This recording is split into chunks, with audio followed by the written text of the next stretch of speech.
the size of one of my thighs. It's the Group B kickoff, and things are more dangerous than ever. The mighty bananas! And do we have a politician campaigning for a win? This may be a candidate who ran for president. I nominate you! This is Unmasking the Masked Singer. Things certainly were dangerous during the first Group B. Dangerous, and the clues got a lot harder. So much harder. Charlie and I have done our best. We have dug through all the clues and evidence, and we will get to that. But first, take a look at tonight's heartbreaking elimination. Iconic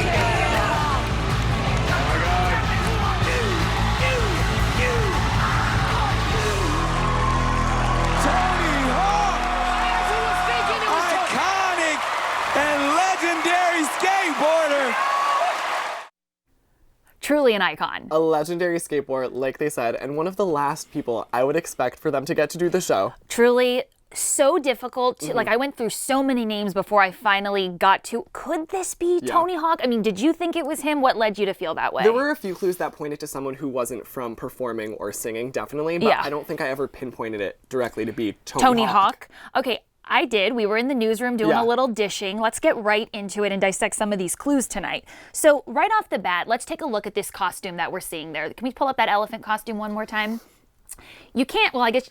Okay, so this is someone who's very tall. Yes. Tall, slender. When he was standing next to Nick Cannon, you know that's obviously like a pretty good indicator that this person is well over 6 feet tall. So I was like, Tony Hawk, definitely 6'3", he fits the bill there.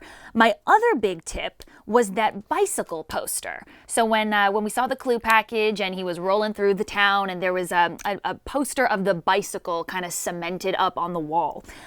It was Tony actually designs a line of BMX bikes. So you would think, like Nicole threw out Lance Armstrong. Was it Nicole that said Lance Armstrong? Jenny said Lance. Yes. So you would think it was like a red herring, but if you do a little bit of research, you'll know Tony actually has, some work in the BMX arena. And another one that took a little bit of realizing it's not as obvious, were the Blue Jays. So Tony's company is actually called Birdhouse, but obviously they weren't going to give us a hawk like his last name in the clue package. Right. But a bird, Blue Jay, still playing into his name there. Yes. It's all there.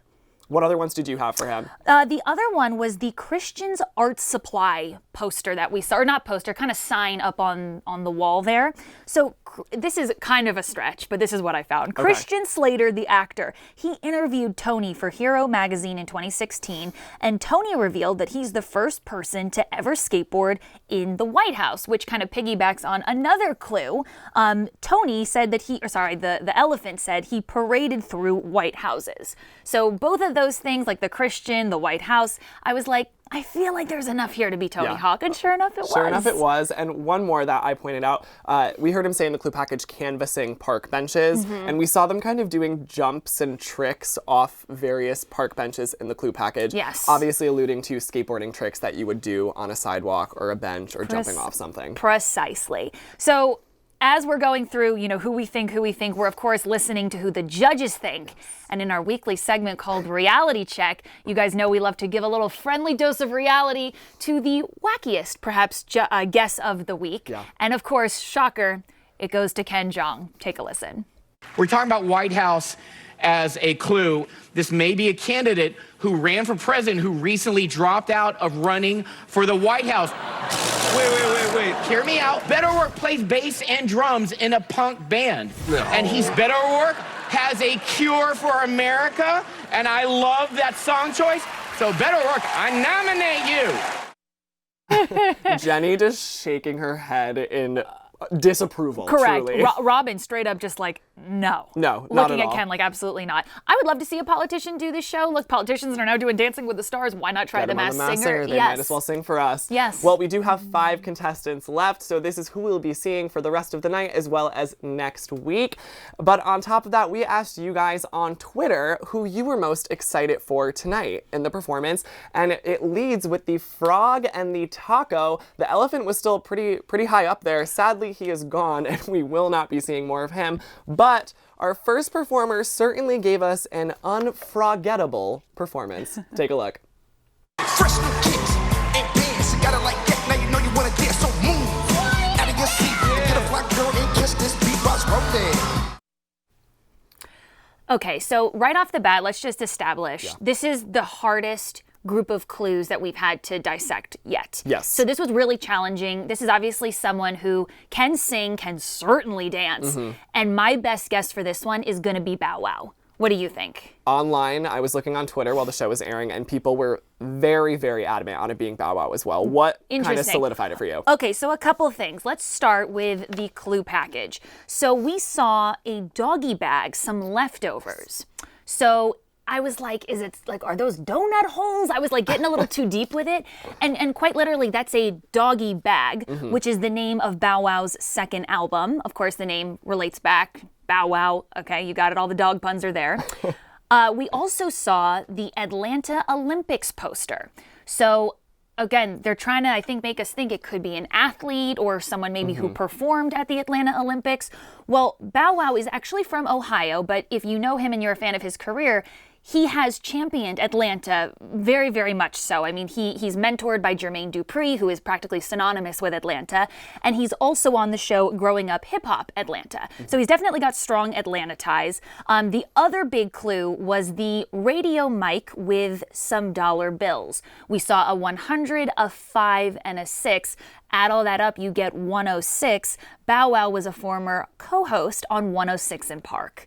So this feels like Bow Wow. The only thing that threw me was I didn't think that vocal tone was someone of his age. I thought it sounded mature, and I thought, could it possibly be someone like the guys from Boyz II Men? Yep. Obviously, Wanya was amazing on Dancing with the Stars and knows how to be a performer on reality TV. But my hunch is telling me Bow Wow. What do you think? I'm with you on all the Bow Wow clues. Are you? Okay, Online cool. said it, you said it. I have to point out, though, Nicole did say one thing here. She said, I know who it is. I know exactly who it is, but she couldn't pinpoint who it was. And then she said, Ray J.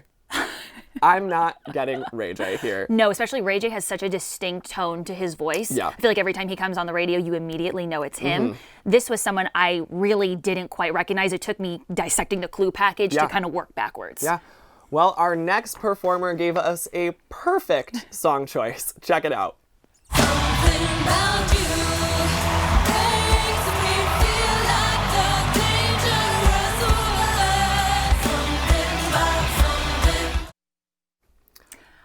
Okay, I'm going Sabrina Carpenter. First of all, A+ song choice is what I would like to point out here. Yes. I am with you on Sabrina Carpenter.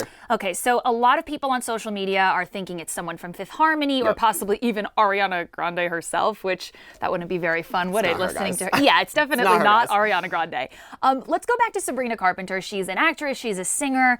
I think it's pretty hilarious that Jenny said she's the size of one of my thighs. So that immediately right there, a physical clue. Small person. Yes, Sabrina Carpenter is only 5 feet tall. So definitely like size proportionally, this makes all the sense in the world. Then in the clue package, we saw these binoculars. So it was almost like a theater vibe. It kind of gave me like, oh, this is someone who likes to be on stage, who likes to perform. While it was just recently announced that Sabrina is about to star in Mean Girls on Broadway. Yeah, and that looks like a Broadway theater to me if I've ever seen one. It sure does, yep. And continuing with the performing, we actually saw some pirates fighting in the clue package. Yes. There she is, fighting a little bit, standing in front of them. Sabrina actually played Wendy in a live production of Peter Pan and Tinkerbell, A Pirate Christmas. So she has worked with piratas before. Yes, she has. Yes. I also want to talk about something we heard during the clue package. The kitty said, people don't think of me as the person I have become, but the person I once was. Now, today, Sabrina is 20, but we really kind of first met her when she was 13, when she was freshly cast on the show Girl Meets World. And she's really grown up a lot. If you're a fan of her music, she's mature now. She's sophisticated. She's even a little sexy. Take a look at the performance tonight. I mean, that's a burlesque kitty doing very sexy dance moves and really kind of owning her confidence. And I feel like this is Sabrina's year. And I feel like her music career is going to explode. And this was a perfect show to introduce herself, like maybe to people who aren't that young and maybe don't know her as well. Yeah.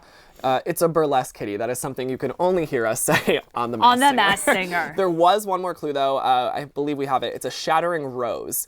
We didn't exactly find anything about this. I thought at one point it could have been a red herring towards someone maybe from The Bachelor, Bachelorette. I don't think we're getting that anymore. But if you know what this does mean, let us know. You know what I like to believe this to be? An homage to Seal, who sings Kiss from a Rose. A real champ It's from another last season, season. and she's still going for Seal. Still talking about Seal, yes. Well, the taco certainly flew us to the moon with his performance. Take a look. Fly me to the moon. Let me play among the stars. Straight away, Tom Bergeron, host of Dancing with the Stars. The clue package I watch, I kind of digest, but the second I saw the taco start singing, you can just tell there's that tone, that little vocal inflection that we're so used to hearing Tom every week when Dancing with the Stars is on. He's like a friend to us. Like, Totally. you know, he comes into our living rooms and I feel like I know him even though I don't know him personally. And I think we heard him say it in the clue package.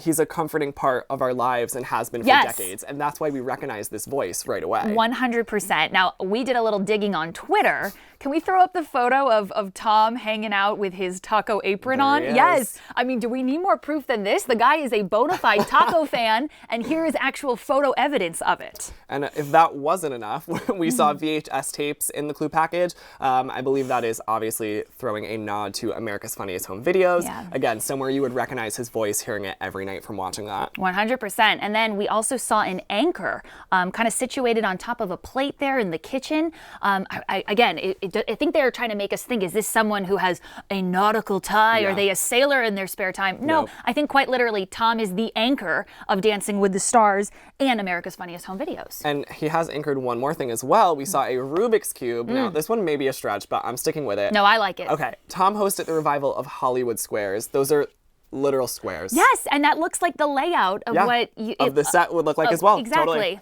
Totally. Finally, this is some deep evidence, you guys, that I have acquired since becoming a true Los Angeles resident.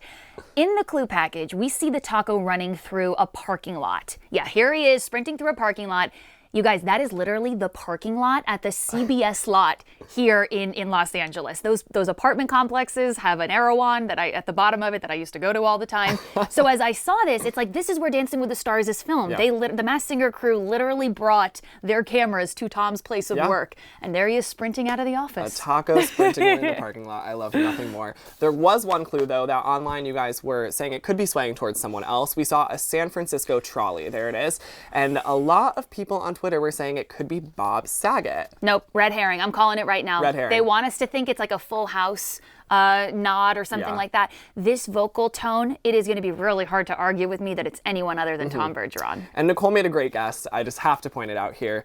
She said, I think it's Jesus because his voice was just so good. You got it, Nicole. You know, whatever You're you right, think, Nicole. Whatever girl. you say You're at the this vocal point. expert. Yes, exactly. Well, our next performer certainly gave us all the cheddar and more. Check it out.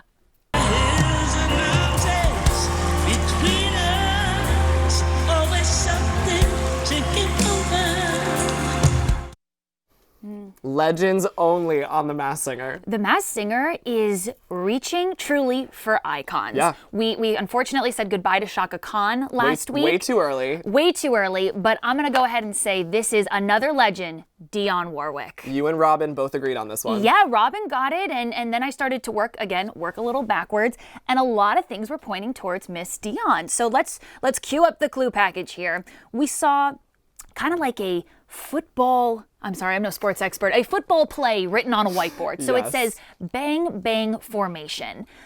Actually, Dionne recorded a version of the song Mr. Kiss Kiss Bang Bang for the James Bond film Thunderball. I'll take that. Yeah. Continuing with the football theme here, we saw two people, one with a 19 and one with a 79 on their football jerseys.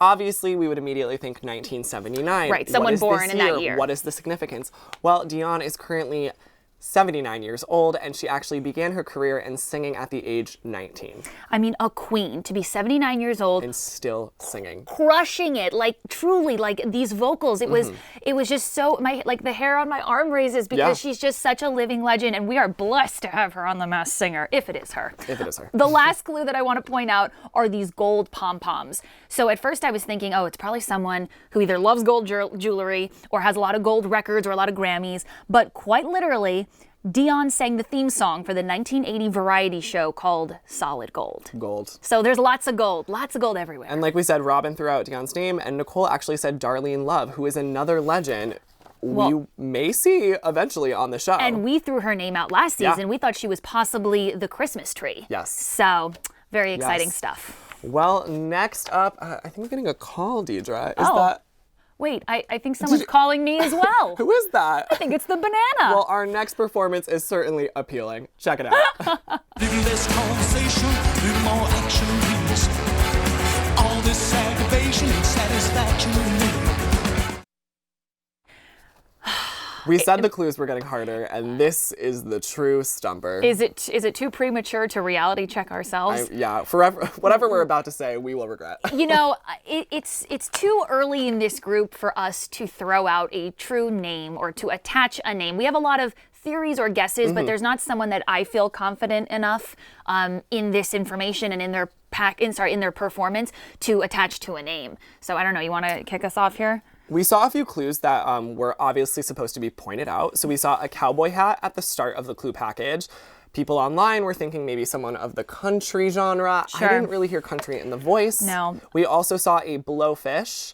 It was literally a blowfish. Yeah, Yep, there very it is. exotic, yes. And we also saw a blue collar. So that's another big one that they made sure to point out. Sure. You know, some of the guesses that we have here are Bill Engvall, who is formerly part of the hugely successful Blue Collar comedy tour. The banana also made a reference to his daughter is part of the reason why he chose the banana as his costume. And Bill Engvall does have a daughter. He was also on Dancing with the Stars, and this show has the same casting director as Dancing with the Stars. So I don't know. Let us know. We're struggling here with the banana. We're but- super duper struggling. Another exciting week. More to come. We will be here next Wednesday recapping the kickoffs. Then we have semifinals. Semifinals, We will yeah. be back for the semifinals next week as we say goodbye to another mass singing celebrity. I'm Deidre Behar. I'm Charlie O'Keefe. We'll see you next time. Bye, guys. Getting another call.